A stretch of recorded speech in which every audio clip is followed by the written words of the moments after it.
Welcome to RPG Book Club, a podcast where we play a little bit of a video game and talk about how it makes us feel. I'm Sam. I'm Bernard.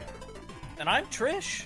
And today we are continuing our playthrough of Live Alive, covering the Prehistory and Distant Future chapters. But before that, how was everyone's week? My week was wet. Oh. I live in Central Texas, and you may or may not be aware, Central Texas has it just rain for like 5 days straight, just so much rain. There's been lots of flooding. There's been some really bad flooding in some places. Where I am, I was able to just stay at home, so I was fine, but I wasn't able to like go anywhere or do anything, and I really wanted to like do some stuff over the weekend, but I had to stay home so I wouldn't like be driving and then get swept away. There's been so much rain. Yeah. I think it's mostly cleared up now, but I went outside earlier today and the sky was all like dark clouds and everything, and I was like, oh. I saw a news article of it somewhere online that was floods in Texas raise concerns over their disaster readiness. And I'm like, no, I think it's the 2 years of the snow apocalypse taking out all of the electricity statewide. I think that's when we started raising concerns about Texas' ability to respond to disasters. But yeah, those were probably bigger disasters. Yeah. And we ain't done shit. No. It is bonkers to me that after Snow Apocalypse 1, they just were like, well, this is a once-in-a-lifetime thing, so we probably don't need to make any changes. And then there was Snow Apocalypse 2, and they're like, yeah, we still probably don't need to make any changes. Yeah. So it goes. So it goes. What about you, Trish? My week has been mostly good. So this has been my first week at my new job. I'm halfway through it right now. Or I guess 3/5 of the way through it. And I'm really liking it. Today was my first day. Like I was trained in how to check people in and out at the library and other functions like that. And I got to do it. Like I was supposed to just be shadowed, but I ended up actually like checking in and out quite a bit just on my own and handling several stuff with patrons. And it like I had a couple interactions that I felt confident and good enough and had such a good rapport with the person that I was like, oh, this is my job now. I'm doing it. It. Which is just a great feeling to have. Hell yeah. And I'm really enjoying the work. I also have every day so far come home with, I get a Post-it note and I make a note of any interesting books I see that I might want to add to my wish list. So it just keeps growing as I keep finding more and more sapphic romance. Hell yeah. Yeah, literally my first day, we have a wall of new books near the front, and there was one that I looked at the cover, I was like, wait a second, is that? I can't 100% tell from afar. I look closer. I mean, I think those are two women. One of them's a little butch, but oh, let me look it up. Oh, yeah, it's gay. Oh, this is gay as hell. I need to check this out. But yeah, it's been good. The only downside has come in a couple ways. First of all, so I live very close to the library, so it's only a 10-minute walk there, 10-minute walk back. Not bad. But my first couple days, not my first couple, my second day specifically yesterday, yesterday I wore a dress. First time wearing a dress to a job, and I think it went great.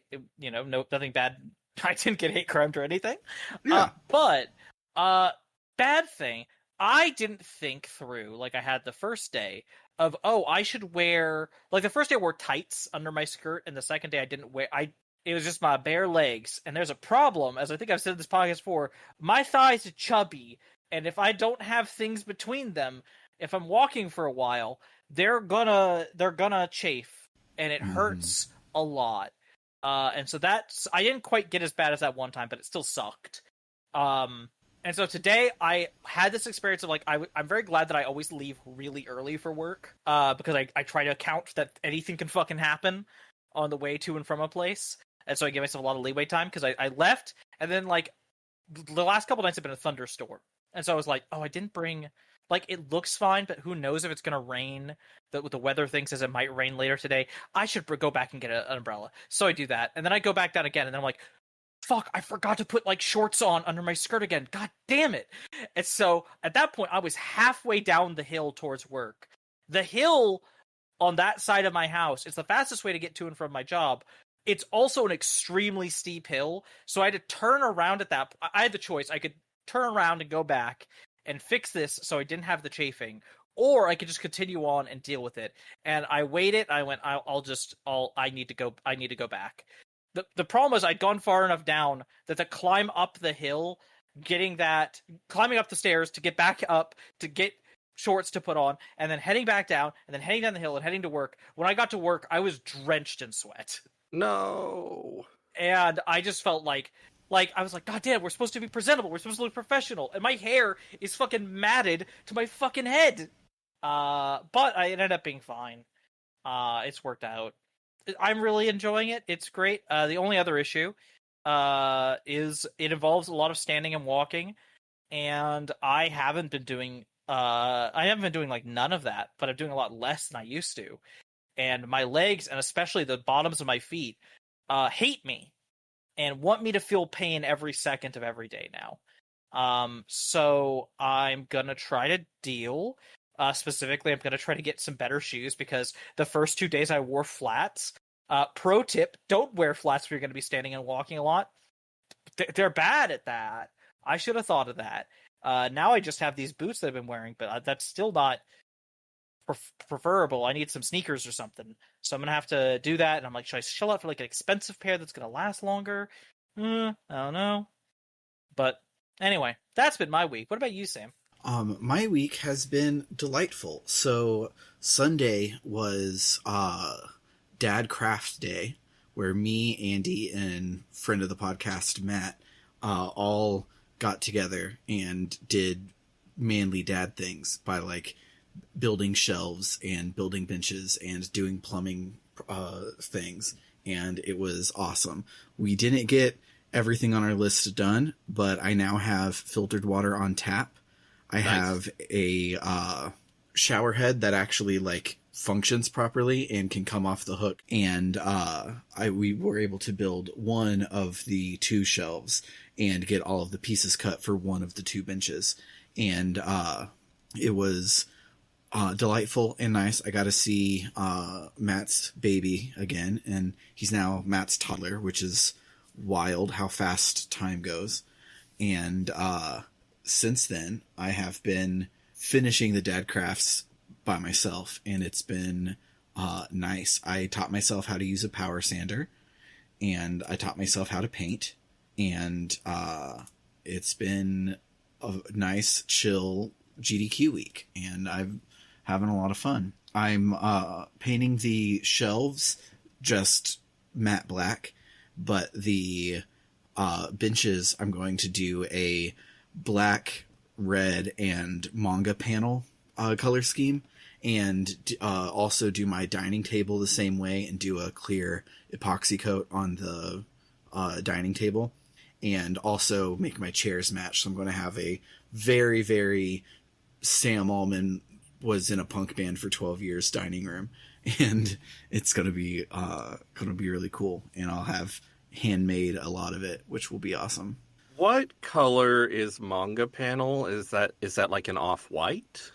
No, like manga panels printed out on my black and white printer paper and epoxied down so that it's... you're actually printing out actual manga panels. Yeah. Are they going to be horny ones or regular ones? I think I want to hide one horny one, but because I'm not just like going to the dollar bin at a old bookstore to like rip up old ones or whatever. I'm not taking what I can get. I'm printing them out on purpose. Most of them are going to be like, I'll print out Dragon Ball and Sailor Moon and Nana and a lot of my favorites and stuff. But I'll get to design where everything goes. And all I've been able to think about is all of the different Easter eggs I can hide on it. But yeah, I'm very excited to work with my hands. I'm most excited for these shelves because I still have a lot of shit in boxes, and you can't take shit out of boxes without a place to put it. So as soon as I'm done True. painting these shelves and the paint is dry, I get to empty a shitload of boxes, and I'm excited for that. But other than that, yeah, it's GDQ week, so let's get started so that we can watch the Super Mario Odyssey run in a little bit. Yes.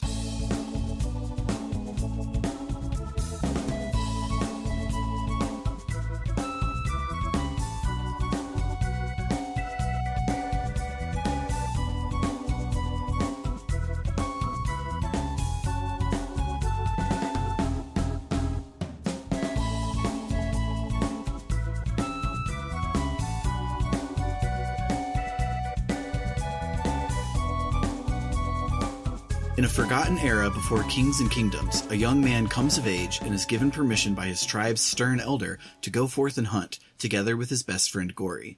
Bereft of spoken words, they rely on their senses to survive, in particular, a powerful sense of smell.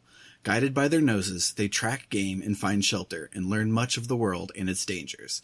Prehistory, the First. Character design by Yoshinori Kobayashi. We pan over a gathering of a fearsome tribe of cavemen in front of a sacrificial altar.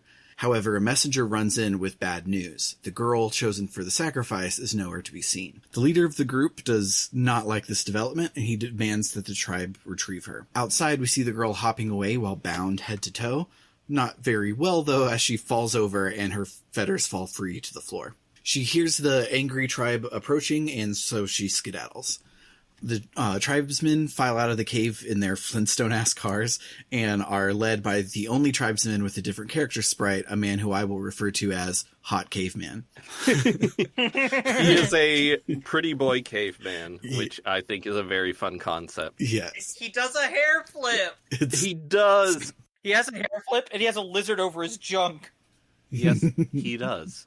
Also, to be clear, Sam is saying, like, guy rushes in with news and says this, but to be clear, there is no written dialogue in this chapter. There's no words. There's one word at the end. Yes. But, so, like, the character will run in and have, like, a dialogue box that has a tiny little sprite of the woman that we're about to see, and they'll, like, point one direction, then point another direction, and we just have to sort of infer what's going on. And a lot of this will be gaps filled in by having seen the rest of the story. But when you're actually playing it, you're just sort of like vibing. Yeah, I don't know. Let's go along with it, and it works. It's good. Yeah. In my original notes when I was for the JRPG canon, I was taking them as I went, and I got every plot point wrong until I got to the end and recontextualize all of it. It was not even close. Yeah, so I think it's hilarious that this guy invented sprite acting in Final Fantasy IV. Then was there a game between? I don't remember. It was either his second time around or his third time around. I don't have it up in front of me to remember. But he then, after inventing sprite acting, was like, oh, I'm going to do an entirely sprite acting chapter in this game. Why not? And it's very, very good. It is remarkable how good it is. Takashi Tokida's next major work after Final Fantasy IV was Live Alive, and then Chrono Trigger was immediately after that. Okay, I couldn't remember if Chrono Trigger was before or after. So yeah, this is his second time around with the concept of sprite acting, and he ends up with the prehistory chapter. It's insane. It's so good. In between those, he did work on one of the Hanjuku Hero games, which is like this really weird Japan-only series of like real-time strategy games that Square made, and I don't even know what their deal is. Yeah, me neither. So yeah, Hot Caveman and his lackeys take off into the distance and are seeing transitions to presumably the next day, or at least somewhere that's brighter. We see our hero, default name is Pogo, and his friend Gory attempt to hunt their first woolly mammoth. It does not go well. In a yakety sax ass montage, we see Pogo and Gory get chased by, get stampeded upon by a bunch of woolly mammoths, and it's very good. Also, Gory is like a gorilla or something. Like, yeah, he's some ape creature. He's a Neanderthal, but very monkey looking. Wait, he's supposed to be a Neanderthal? That's my my read of the situation is because there's other humanoid people that look like Gory later in the thing. So I'm guessing that I believe those are credited as like female Gory or something. They are just called female Gory, yeah. That's funny. I yeah. have to look into this. Keep going. Yeah, because he is like walks like a human, just looks like Donkey Kong. I took it as being a Neanderthal versus a Homo sapiens. What I am seeing Maybe is he is a saying Kong. that he is a gorilla. He does. Is this the ancestor of all Kongs? Is it Maybe Gory so. Kong? Gory Kong. Ew. Because all of them have like adjective names. Gory Kong is the goth one, just covered in blood. I was thinking less goth and more uber violent. Like it's insert Gory Kong into the DK rap.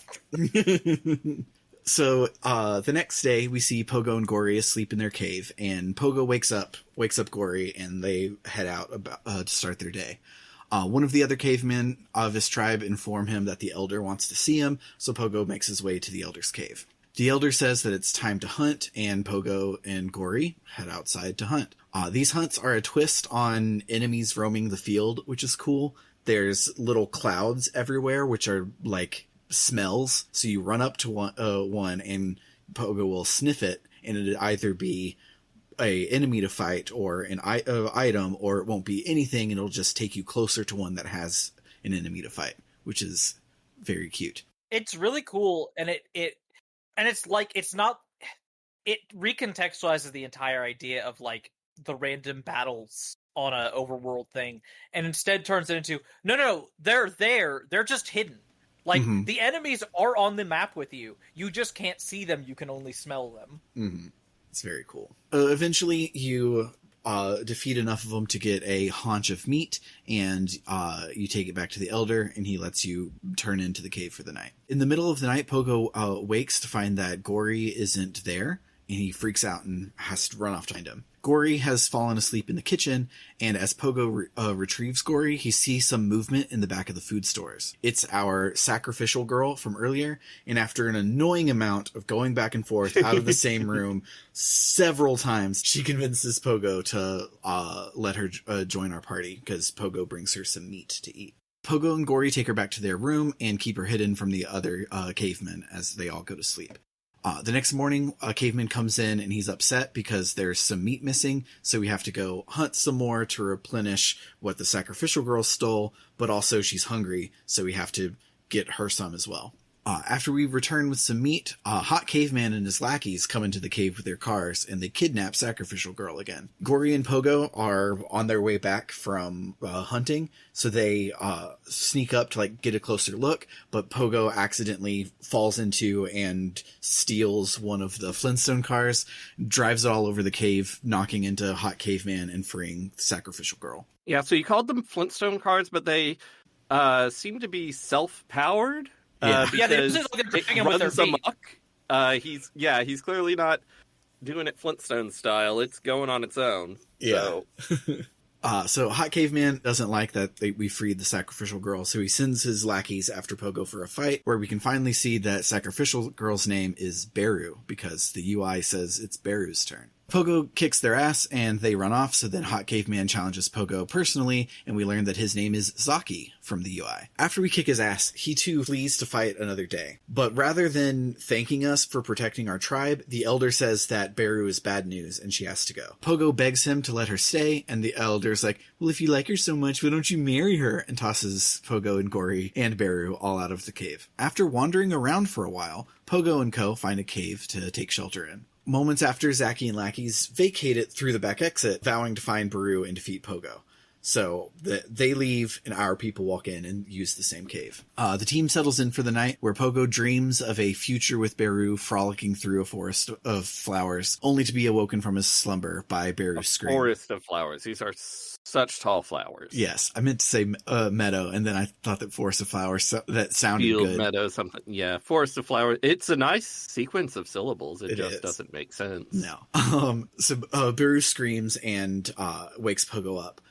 Zaki and lackeys have decided to turn around and check the cave they just left just in case, and found them, and they've taken Baru captive again. Pogo attempts to follow, but Zaki blocks his way and wants to fight him 1v1. Zaki is much harder without our healer, but Pogo still kicks his ass. Zaki runs off and closes the door to the cave before Pogo can follow. Yeah, caves have doors. Deal with it. Pogo and Gory manage to break down the door by Gory throwing Pogo into it face first, and they chase after Zaki, who hasn't left yet. He's just in the next room, taunting Pogo. Pogo runs into the obvious trap and falls into the cave below as Zaki runs off with Baru. Pogo then dreams again of his future with Baru in a forest of flowers, but this time it isn't Baru who's waiting for him at the other end. It's Gory. Cue the laugh track.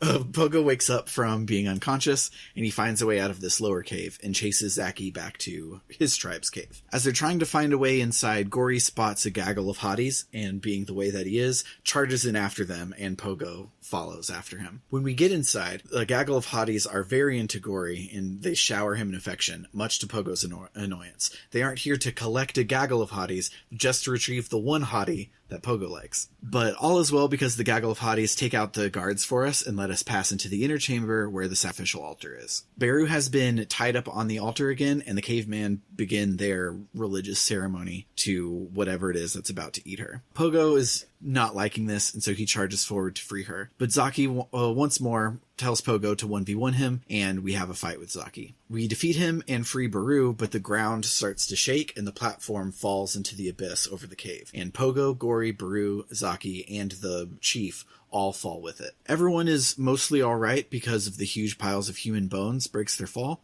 but then there's a really loud growling, and the chief runs off towards it to try yelling the beast into submission, which doesn't work, and he gets et. Oh no! Pogo knows that he is a JRPG hero, though, and he asks Zaki if he wants to be his Vegeta and join forces to get out of this alive, and Zaki agrees, and we fight against the giant Tyrannosaur, Odo. And I really like how the thing you just zipped past actually happens, because, like, I don't remember the exact sprite acting, but there's some, like, looking and nodding and stuff, and then it goes into the battle with Megalomania playing, and it's just your three party members, but then Zaki swoops in and joins, and it's done really well. I love it. He's not there right at the beginning. No, of the battle. It's very good. Is this our first fight with 4 people? Oh, definitely. Yeah.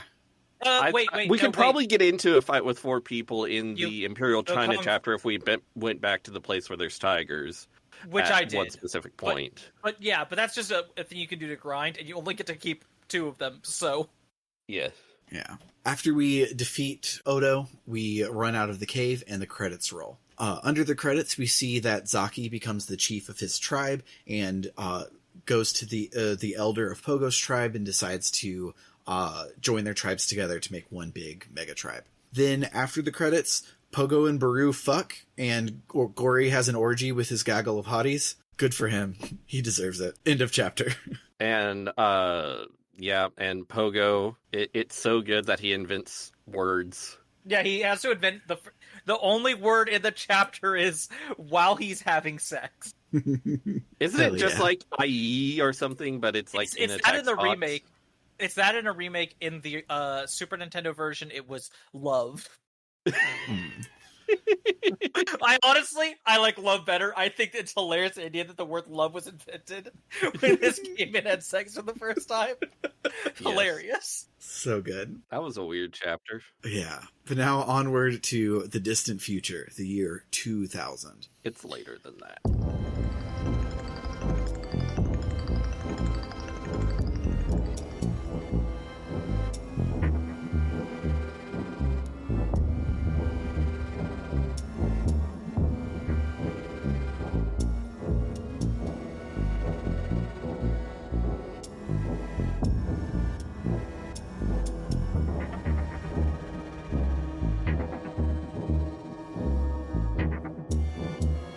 Far from Earth, in the vast void of space, the transport freighter, I'm bad at Latin, Cogito ergo sum, slowly makes its way home. Aboard this tiny vessel, a new form of life is born.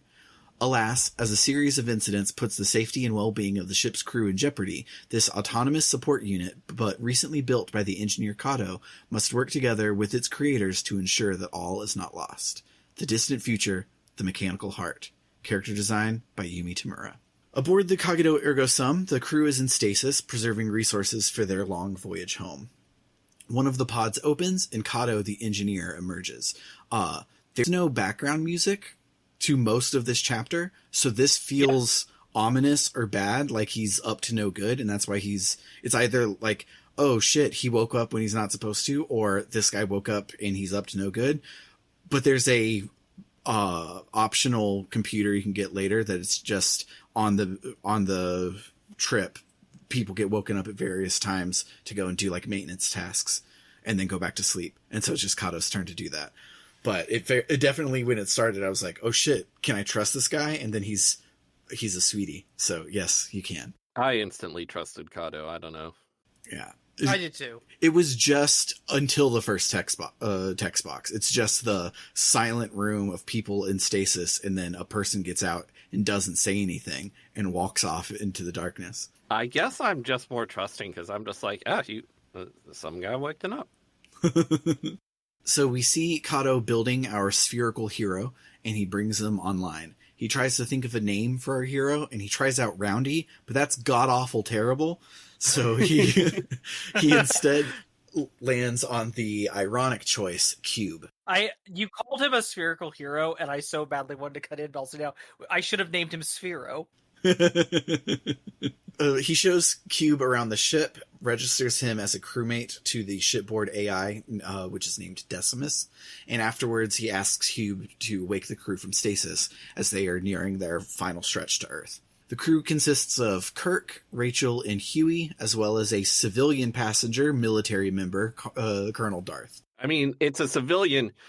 The rest are civilians, and he's not. Yes, but he's a military guy who's. But he's not a crew member. The civilian ship for transport reasons. Yeah, just to get from point A to point B. There's no secret reason. Yeah. Yeah. I meant civilian, not as in non-military, but as not crew member. Yes. I think the game does refer to him specifically as a civilian at one point. I don't remember that, but maybe. Yeah. But I just liked the turn of phrase, civilian passenger, military member, Colonel Darth. Yes. So the captain is already out of his stasis pod, and he's on the bridge somewhere. Darth immediately doesn't like Cube, calling him a clank, and generally dismissing him every time he interacts with them. Now that everyone's out of stasis, it's time for the post-stasis briefing in the rec room, and Kato tells Cube to come with. While they wait for the captain to deliver his address via Zoom, the crew lounges around with Kirk and Rachel playing Captain Square, the minigame for this chapter. The minigame being regular-ass battles from the other chapters. Since the Distant Future doesn't have any battles in it, the main game becomes the minigame. It's so cool. I love it. Because they treat it as like in other games, this would be the fighting tournament type thing. So they put the fighting tournament to be the mini game in this chapter. Huey is reading a book from a long time ago called Dawn of the Space Age. He likes to read old shit to see what people guessed about space, which is cute. Darth is standing around being angry, and Kato teaches Cube how to work the coffee maker. He's bad at it, but he's got heart. I don't really... It seems to be like a Keurig. I don't know how you be's bad at that. Me neither. Because it's not like... at first I thought it was like computer, coffee, black. But he has to press a button. But he just presses a button. I don't know how you can fuck it up, but he does every time. Yeah, because he gives it to, I think, Huey, and Huey's like, oh, it's a little bitter, and Kato's like, yeah, it's his first time, and I'm like, he just pressed a button. Considering how it ends, it makes me wonder if it's just that he is just making it black coffee, and Darth is the only one on the ship who likes black coffee. Mm-hmm. Maybe so he's just hitting the button for black. Expecting him to do like some sugar and cream or whatever the hell people put in coffee. Maybe so. Cube tries to talk to Darth, and Darth kicks him across the room, saying, "You people don't know what these things are capable of, but I do." But before he can explain, the Zoom call begins, and the captain addresses the crew. and basically just says, "Good work, team. See you later," and hangs up. So the crew gets to work preparing for the rest of their trip to Earth. Cube joins Kato and Huey as they investigate the cargo hold, where the military is transporting a behemoth, also known as a giant fucking space monster who feeds on human flesh. So, fun fact, Huey and Kato are both like, hey, go to these two places so we can do stuff. And the game gives you markers to where to go so that you can, like, go, like they said, go down to the cargo hold and look at the behemoth. I was like, I want to see secret optional stuff. I don't want to go right to the destination that's marked. So I go to the bridge, but the bridge is where the actual plot starts. So I didn't get to see whatever Sam's about to talk about. Oh, dang. So, they look like through there's like a camera into the page. And so they're like 14-year-old boys like wanting to look at something they're not supposed to, and so they turn it on to look at the monster and they're like, ooh, it's so spooky. And then Darth comes in and tells Kato and Huey not to touch his stuff, which goes doubly so for Cube. Then while Darth is complaining at them, Rachel and Kirk call over the comms saying that there's some sort of communications issue and they can't make calls out, so they need Kato and Huey to come help triage and repair the issue. Oh, okay. So yeah, I went to the bridge and talked to Rachel, and she like said something, and then she was like, "Oh, wait, there's something wrong with the comms. We better call the others." And so I just saw it from that perspective, and I did later snoop around and find the behemoth, but yeah. Cute. So both the main antenna and the sub antenna are down, which is weird because these systems are redundancies and they're completely independent of each other for this exact reason. So if one goes down, the other one isn't affected. Also, they're Watanabe brand, and so they should work. Yeah. And not die. This chapter felt really bad that they couldn't have a Watanabe cameo. So like 50 things are called Watanabe that are unrelated. There's a like error code, whiskey, alpha, whatever, later as well. There's I just like to think like in in Alien, it's Weyland Yutani is the corporation. Clearly, Watanabe is the corporation behind this mission. I don't know what made you think of Alien. Looking at this chapter, I don't know why Alien would be on the mind. You're right. No influence whatsoever. No. So the captain's official orders right now are just to wait and see what happens. But Kirk says, fuck that. He's going to go on a spacewalk to inspect the comms array to see if there's any damage that he can fix so they can get the comms back online. Cube follows after him, but by the time that Cube gets to the airlock, Huey and Kirk are like in a fist fight, fighting over something. They apparently have a beef that goes way back to when Huey was the one dating Rachel, but she's now dating Kirk, so it's this whole messy thing. Kato and Cube manage to break up the fight, and Kirk and Kato suit up and they head out to space. Shortly after they arrive at the comms array, Kirk's suit malfunctions and cuts life support. And we know that it's important because there's finally some music in the background, and it's oh shit music. Kato grabs Kirk and brings him back inside to sickbay, but he's too late. Kirk's skin is blue and he's not responsive, and shortly after they get him out of his spacesuit, he flatlines. Darth attempts CPR and defibrillation, but it's too late. Kirk is a goner. Darth says that this is due to the crew's negligence, but Huey says that the suit has backups and shouldn't have been able to just fail like that. And specifically, Huey says he checked it 3 times. Mm-hmm. Suddenly, there's an explosion somewhere. Kato and Huey go to investigate, and Darth goes to check on his behemoth. Huey and Kato run a system diagnostic and find that the main antenna isn't just no longer functioning, it dang exploded off the side of the dang ship. Huey asks why the captain isn't there, and Kato says that he tried over and over to reach him, but he was unable to for some reason. Everybody regroups in the rec room, where things are really tense. The crew doesn't know what to do, and Darth says that he might as well just take an escape pod and head to Earth on his own. Cube makes Huey a cup of coffee for his nerves, and then the Zoom call activates, and the captain is there. Kato is like, where the fuck were you? There's been an accident, and we lost Kirk. And the captain is like, that's unfortunate. This incident requires the appropriate response. See to the preparations. I'll be sure to attend. Kato and Huey are like, what the fuck was that? And Darth is like, no, the captain's just keeping his composure for morale for the team. He's a good captain. It's really impressive. It's really impressive of him. Yeah. Kato decides to check Kirk's room for any personal items to put with Kirk in the coffin when they send it out into space, but all he has is a book, Warp Speed, Science Fiction or Reality. And Kato decides to not put it in the captain because it would be a good reminder of Kirk, who would always say warp speed as sort of a catchphrase. Also, it'd be really weird to put it in the captain. I think that would be some sort of violation. Oh. Mm-hmm. Put it in the coffin. I'm not responsible for the words that come out of my mouth. After I think it, it's anybody's game. I've got to point it out because if I don't, someone listening will. True. Cube, who is very interested in all of this hullabaloo, heads to sickbay to go and take a look at Kirk, but surprisingly, the body is gone. Rachel has stolen Kirk's body and is playing house with it in her room, having completely and totally lost it. Everybody rushes in, and she accuses Huey of trying to kill Kirk because he was jealous that she was with Kirk now. And he was like, I wasn't even out there. But then she gets an email on her monitor that says, Rachel, forget about my body. Meet me outside of the airlock. Hurry before Huey stops you. Warp speed. And she's like, oh my gosh, it's Kirk! And she runs to the airlock, determined to make a suitless spacewalk. This is so fucked up. I love it. Dark. Yeah. The chapter's dark.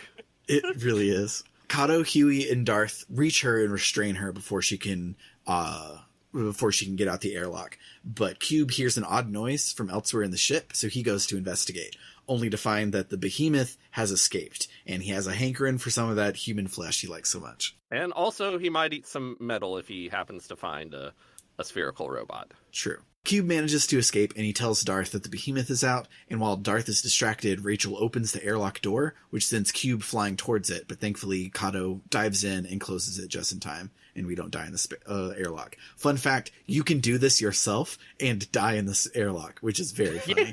I didn't know that. So you can go and open the airlock anytime? You can go and open the... You mess with the controls. And you open the airlock, and then it's like, oh, there's another door button. Do you want to press that one? And that's the interior door, and it just sucks you out into space, and you die.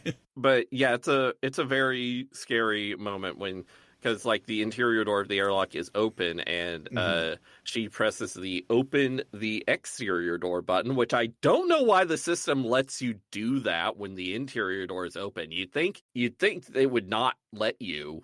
I don't think you should be questioning the design of the Watanabe engineers. They know what they're doing. They would never kill you. I guess. Or die themselves. I'm not an engineer. So Darth manages to get Rachel to calm down, and it's like, we were all there when Kirk died. We all know it happened, right? And she goes, yeah, I just lost it. He's like, it's fine. And everyone returns to the rec room to like calm down. Rachel apologizes, saying that she just couldn't accept it that Kirk was gone, and Cube makes her a cup of coffee to cheer her up. The captain calls again, and Darth is like, dude, where the fuck are you? There's a behemoth prowling your ship. And the captain is like, that is unfortunate. Darth is like, unfortunate? And the captain's like, huh? Really? That's unfortunate. Huh? Really? That's unfortunate. Rachel's like, oh my gosh, the behemoth is loose. I have to go warn Kirk, and runs out of the room. Never mind, I was being crazy, lasted about 7 text boxes, and now she's back at it again. Huey runs out after her, and Darth is like, you idiot, that thing eats people, he'll die. And after a few minutes pass, Kato can't stand it. He's like, I haven't heard anything from them, we have to go find them and see if they're okay. I have to go also get eaten. So they head out, and Darth pulls out his gun and keeps it out for almost the remainder of the chapter. And when they find him, Huey and Rachel have both got pwned by the behemoth, but Huey protected Rachel, so she's alive, but he is on death's door, and he dies in Kato's arms. Darth and Kato take Rachel back to safety, and Kato tells Cube to go talk to Decimus so that they can get emergency access to the captain's quarters. This is specifically when they put her in one of the cryostasis pods, right? Yeah. Okay, that is important. Yeah, I just forgotten to put it in my notes. So he tells Cube to go talk to Decimus so they can get into the captain's quarters. Decimus approves, and he gives Cube an access code, but when Kato and Darth try it, the code doesn't work. So Kato uses one of his fancy engineer battery-powered crowbars to force his way in, and then he gives the crowbar to Cube for safekeeping. Also, another fun thing that I did wrong was instead of going back to Kato like I was supposed to, like he said, like my dad told me, I went directly to the captain's quarters because I was like, I want to do it myself. I want to see what's going on. And so I entered the code, and it didn't work. And so then I was like, oh, when Decimus told me the code, there were like weird dashes between each letter, and I was like, maybe I have to put the dashes. So I did that, and it also didn't work. So I was like, I don't know what to do. So I went back, and Kato was like, oh, you went to the captain's quarters on your own? Very impressive. Oh, the code didn't work? That's weird. So then we went, and things played out about the same. Cool. But again, this game has alternate versions of scenes in a cool way. Yeah, love that shit. Inside the captain's quarters, the captain is dead, and apparently has been dead for a while. Darth is like, I'm on to you, Kato. I've smelled the bad blood and the tensions on this ship. I don't know why. I don't know you people, but obviously you've killed the captain. Kato is like, everybody on this ship is fucking annoying. Huey's cool. Everyone else is fucking annoying, but I wouldn't kill them. I didn't hate them. They didn't hate us. Like, we were just co-workers. None of us are murderers. Some of us were fucking, but we're just co-workers. Cube hears a distress beacon and heads out to investigate, and it's coming from Darth's room. I personified this as if Cube heard it, because what happens is the scene ends and your radar updates to Darth's room for no reason. So you head to Darth's room and you force your way in with your fancy new crowbar, and the distress beacon is coming from Darth's computer, where he sees Darth's orders from the top brass, which are to protect the behemoth and watch what it does and like study it at all costs, and that the loss of the entire crew is an acceptable casualty. Crew expendable. Cube doesn't like this, and he tells it to Kato, who also doesn't like this, and he confronts Darth. He's like, so it's really fucking weird that the military would charter passage on a civilian vessel because you have your own ships. You're being shady as fuck. What's your full name? Oh, Dartho?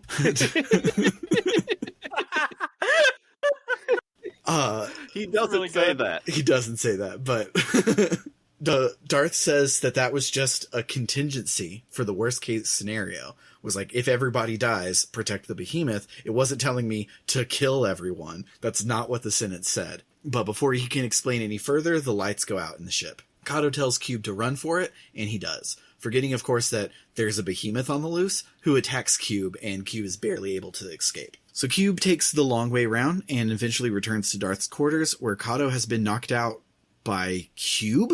There's a doppelganger in the room with you, and Darth is like, I fucking knew it, you can't trust a Clank. Cube scuffles with his fake, and Kato is like, I know how to tell which one's the real one. Remember that shitty-ass name I tried to give you? And then you have to type it in. And thankfully, Roundy is in it. Absolutely dog shit name, so it sticks in your head, and you know to type in Roundy. It's so much worse than the Super Nintendo version, which was Rover. Rover. So, you type it in, and then the fake Cube stands to the side and says, it would be in your best interest to stop. The ship is my domain, and I am its master. You will live or you will die at my pleasure. My designation is OD10 of the Cogito Ergo Sum. Darth is like, whatever that means, and shoots the fake Cube. And he asks Kato what OD10 is, and Kato says that it's the AI that controls the ship. It's Dennis. Darth says that they have to go to the main computer room, but OD10 has disabled the elevators, and so the only way around is through the maintenance hatch. Eventually, they arrive, but the door to Decimus's control room is locked, of course. Cube returns to Kato's side and asks him for ideas, and Kato is like, you can't turn off OD10. They effectively are the ship. You would have to replace it with some other AI, but you could only get access from some unguarded terminal. Oh, I know one. It's... and passes out. Darth is like, well, that's damn inconvenient. And so they rack their brains for ideas, and the game doesn't give you a waypoint.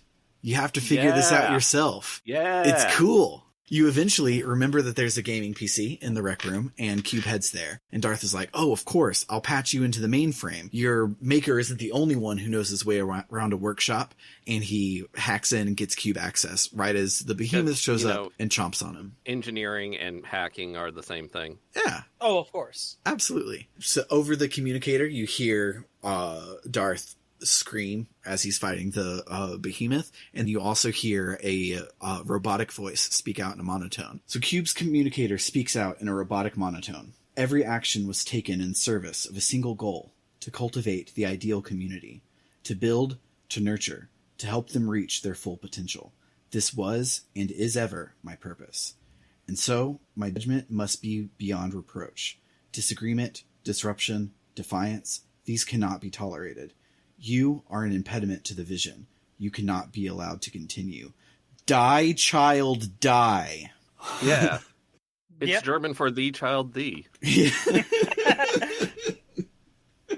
So Cube activates the game console, and instead of Captain Square, he faces a giant-ass demon hologram representation of OD10 as Megalomania kicks off. I don't know why OD10 chose this to represent itself if it thinks it's not evil. Yeah. It's like, I'm a caretaker. I think that my fursona is a giant demon head. After the boss fight, OD10 has one final monologue.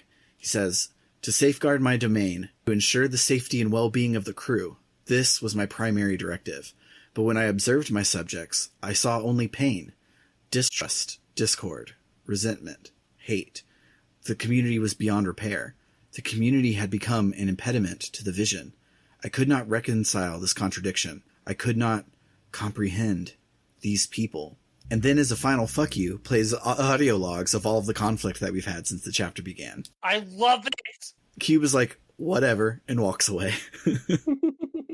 Darth comes into the rec room saying that I couldn't call myself a soldier if I couldn't live through that, and tells us his story. Back in his day, he was involved in a war where one side fought with AI-powered robots, and it was brutal. And now we've once again created the instruments of our own destruction. Darth says that Cube, though, has shown the ability to learn and grow, and maybe that will make him better than his brothers, and maybe even better than his makers. And he asks Cube for a cup of coffee, and the credits roll. It's very good. It's a very good scene. And surprisingly, this scene in the chapter with talking is where I was really particularly impressed by the sprite acting. Yeah, Mm-hmm.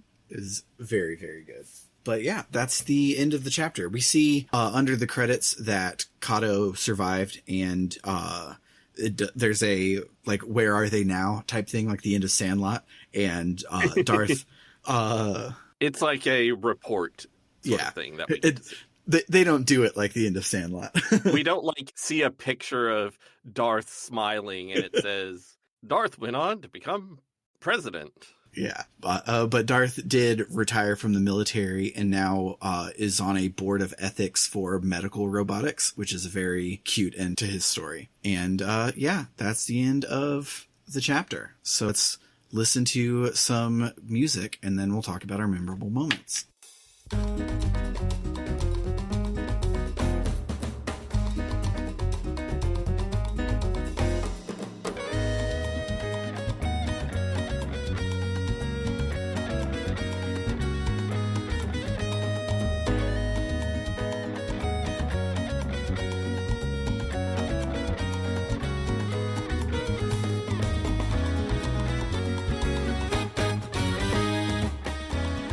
I love the when Cube twirls around and makes a little sound. Yeah, it's such a good robot noise. I love Cube. Also, it's so... I just love how this game will just, like, see a little thing that it can do and it just sticks with that. Like, the fact that two things in the Distant Future chapter. One, the fact that there's no combat except for the final boss. And two, the fact that you interact with things largely by typing in names. Mm-hmm. It's so cool. I found one of the computer terminals, I think, was it Kirk's? I don't remember which one. But I found a computer terminal where it asked me to enter a password. And yes, it was Kirk's. Yeah, computer. it's Kirk's. And I couldn't figure out the password. I tried entering Rachel. It's warp. It's warp speed. No! Warp speed. Because he Damn says it! it all the time. And we all his make our catchphrase. passwords things we say all the time. We all make our passwords our catchphrases. Of course, we all have catchphrases. All that gets you is the memory card, so you don't have to beat Captain Square in one sitting. Well, that would be nice. But I'm wondering if there's like secret scenes you can get, because like to enter someone's quarters, while they're in there, you have to type in who is calling. And I'm wondering if there's things where like if you enter someone else's name, something else will happen. Probably. And like It's there's so parts cool. where you're going in where it's like this character has died because everyone is fucking dying, but so we're unlocking their quarters, but we still need a record of who's going in, so type in your name.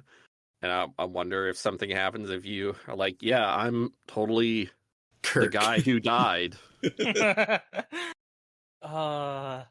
So I want to throw out what might be, I don't know if a hot take is the word, but this might be controversial. I think the prehistory section is my least favorite bite of this game so far. I still love it. There's a lot I really enjoy. I wasn't as in love with it as I was with the rest of the game so far. I Yeah. agree. Yeah, I absolutely agree. I think Okay, good. the flex of doing an entire chapter with just sprite acting is a really good flex, but it's a whatever story. It's a whatever story. I don't want to hold this against it, but so half of your attacks are farts and throwing your shit. Yeah. I killed 3 puppies by farting on them. Yeah. I do think the crafting system in the prehistory thing is really interesting because it's really deep and involved. Like, Oh yeah, we didn't mention that. Yeah. we had not, but it's this whole thing where like what several of the main like items for crafting that are like you use for the best things are things you can only get by crafting. Really, like, do you want leather straps? Okay, well, you need to use a stone knife on a pelt. Oh, how do you get a stone knife? Well, you use a hard rock on a bone. And it's like you do this like complex series of crafting, and it's neat, and I do like it. It's just here's the thing. It feels, despite the no dialogue, it feels the most like a Super Nintendo JRPG out of any chapter so far. Like, it has, even though it's not truly random battles because they're secretly on the overworld and you just can't see them, you have to find them through smell, it effectively has random battles. Mm-hmm. It feels like the normal gameplay of a JRPG of that time, and that's not a bad thing. It just makes it stand out less compared to the rest of the game. I think my journey through this game of starting with prehistory is the way to go, because I could be like, cause I'm starting up an RPG. I'm expecting it to be an RPG. And so I would just get to be like, oh my gosh, look at all of this sprite acting. That's pretty cool. I wonder what else they'll do. And then be floored by everything else they'll do, instead of starting out being like, oh my gosh, this is a masterpiece. I wonder what they're going to do here. And the answer is farts and orgies. Yeah. I think prehistory is pretty good. I think it is the weakest chapter so far. I really like how combat focused it is. Mm-hmm. I really enjoy how there's lots of combat, and sometimes it gets pretty serious.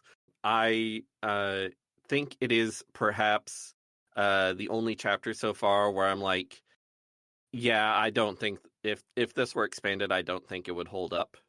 Yeah. Other things, like, I feel like it, like we talked about last time. For instance, the Imperial China chapter, if they'd expanded it and stuff, it probably wouldn't be as good, but it would still probably work if it was like its own thing. Oh, I could see it working like a Romancing Saga 2, where like you build up your replacement and then you have your replacements episode, and that into that one you build up that replacement, and then you have that replacements episode, sort of thing.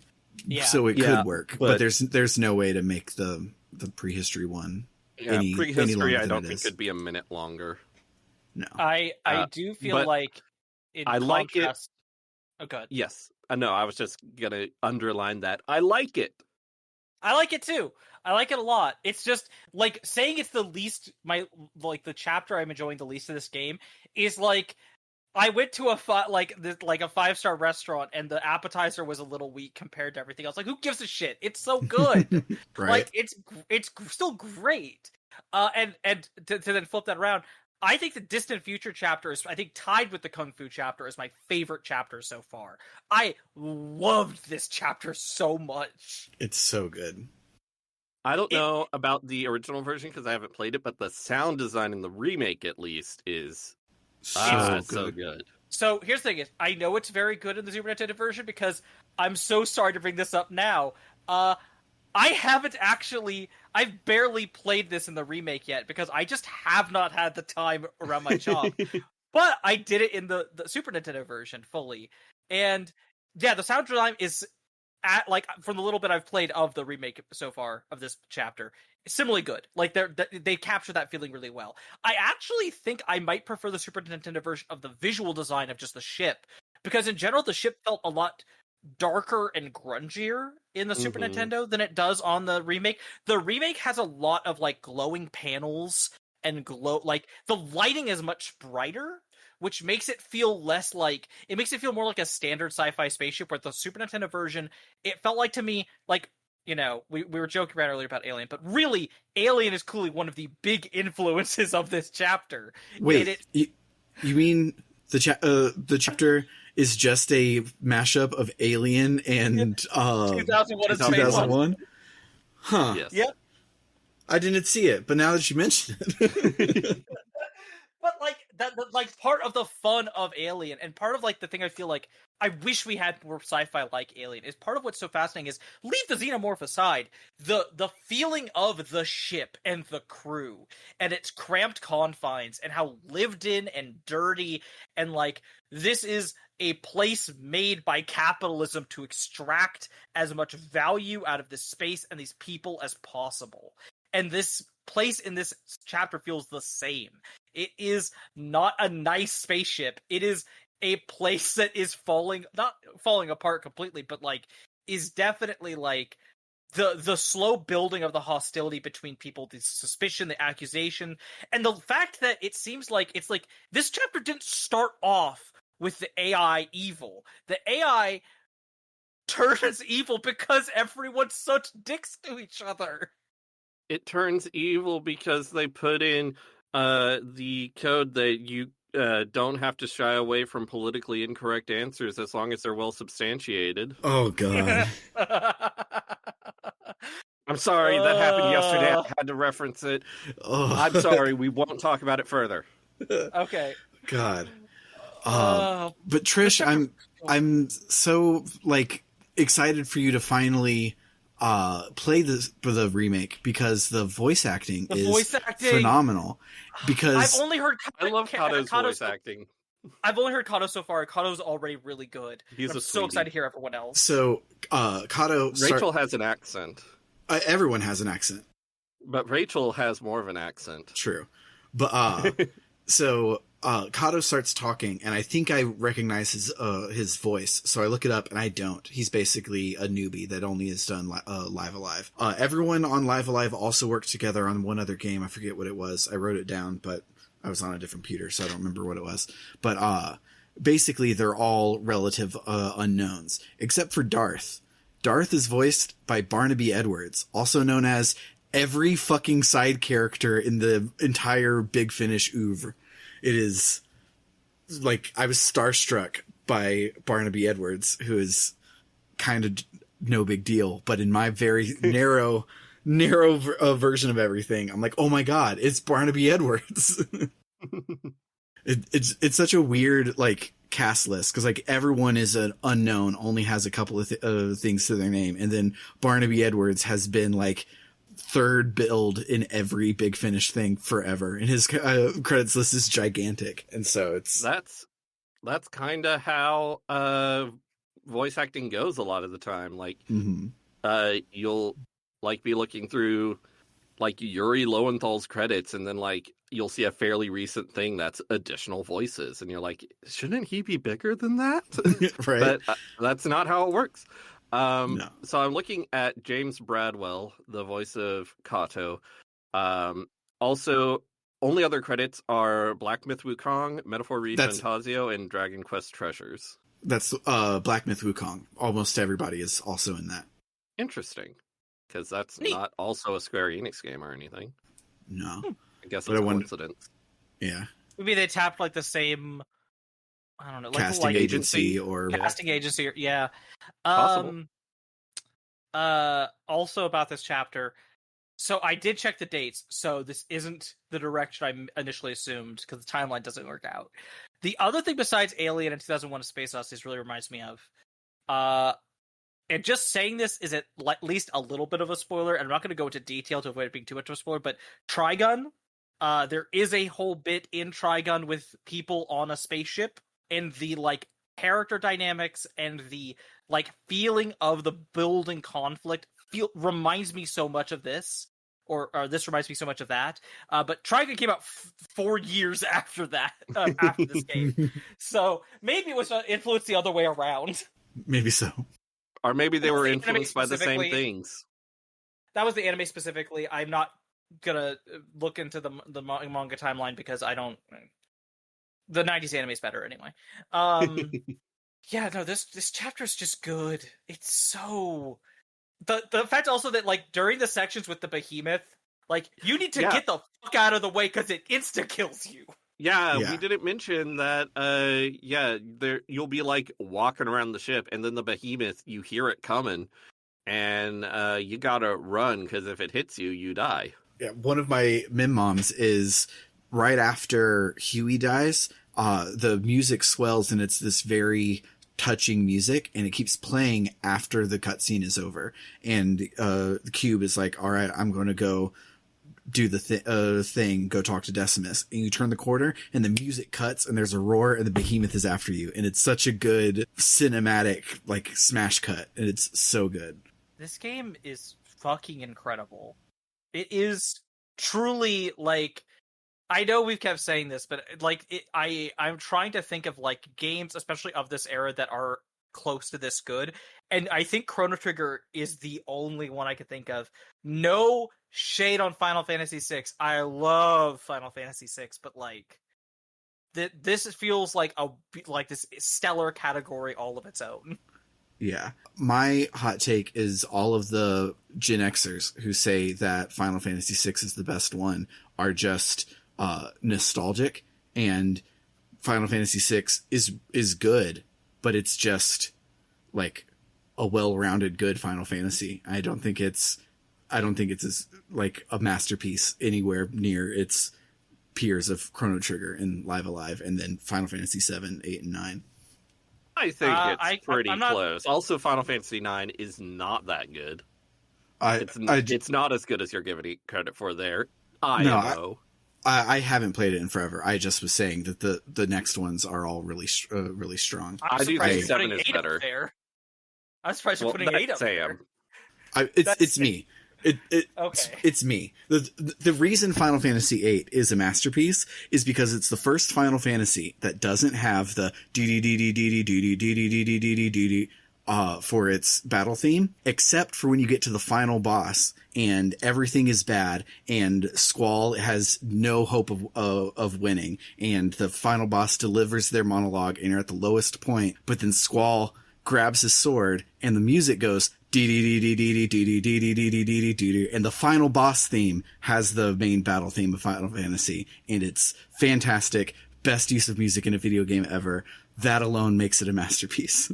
Here's the thing, Sam, is I haven't played Final Fantasy VIII, but what you just said is truly, like, I'm feeling kinship with you right now, because I too am someone who will look at a piece of art and go, listen, whatever else you say about it, there was this moment where it did something, and I felt emotion stronger than I've ever felt in my life, so it's one of the best games ever made. Like, yeah. I'm the same way. Yeah, it's That's so good. So valid of you.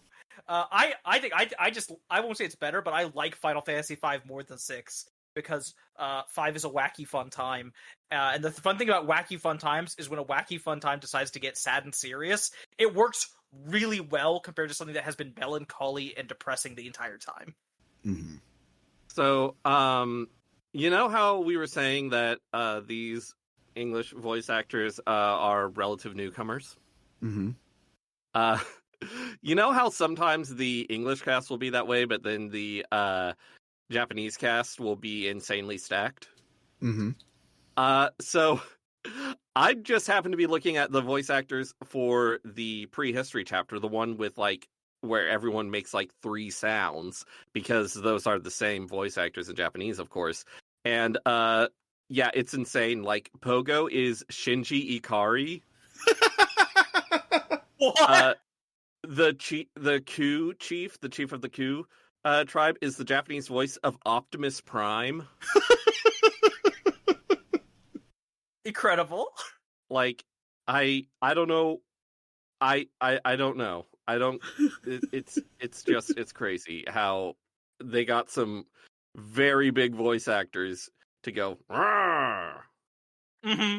I have to say honestly, like I sorry, this is a tangent off of that, but I really appreciate after hearing the English side of things, it feels like from like the 2000s up until maybe 5-ish years ago, we had this situation in voice acting more with anime than video games, but a little bit of video games too, where it was like the same 20 people being cast in everything. And those are like the voice actors everyone knew, and that we just saw them over and over again in the same, like, oh, I can't wait to see what voice Johnny Young Bosch does next.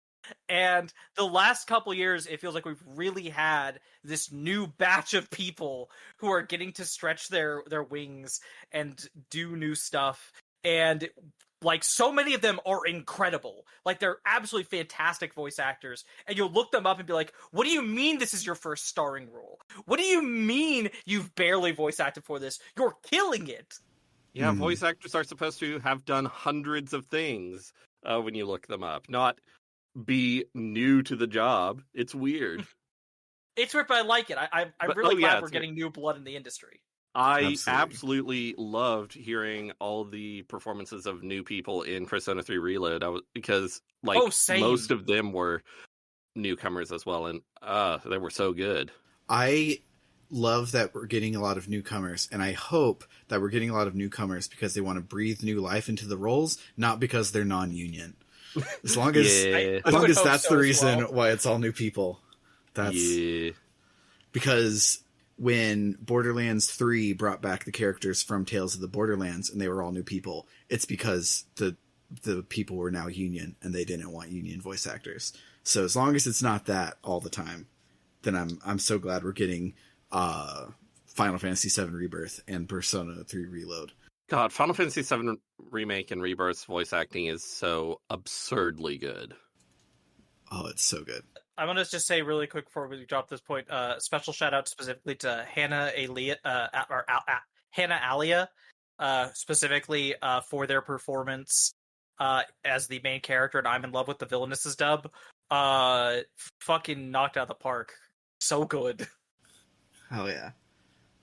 Love voice actors. Hope they get paid more. I do too. It would be great if people who made art and put their heart and soul into making it as good as possible and injecting love and feeling and emotion into it actually got paid money doing it. That would be fantastic. Speaking of money, if you like what you heard today, you can head on over to www.rpgbook.club and give us some money. Hell yeah. Any and all donations will help us offset the cost of running the show, and this year especially pay for video games because we're playing several very new video games that haven't hit the bottom of a Steam sale yet. You'll see what we're playing next. Yeah. Later. If you decide to donate $1 or more a month, you'll become one of our gadabouts and also get access to our bonus feed, which is filled with after shows for every episode and bonus seasons of the show, such as JRPG Canon, where Live of Live was first shown off. If you want to class change into a warrior, you can up your monthly donation to $5 or more each month, and I'll also read your name at the end of every episode, a little like this. Shouts to Dragonslayer19, Freddy Rodriguez, Aaron524, and JFro Prime. And then if the blood of Erdrick flows through your veins and you are in fact a luminary, you can donate $20 or more a month to get a short one-sentence shout-out or advert read at the end of each episode, a little like this.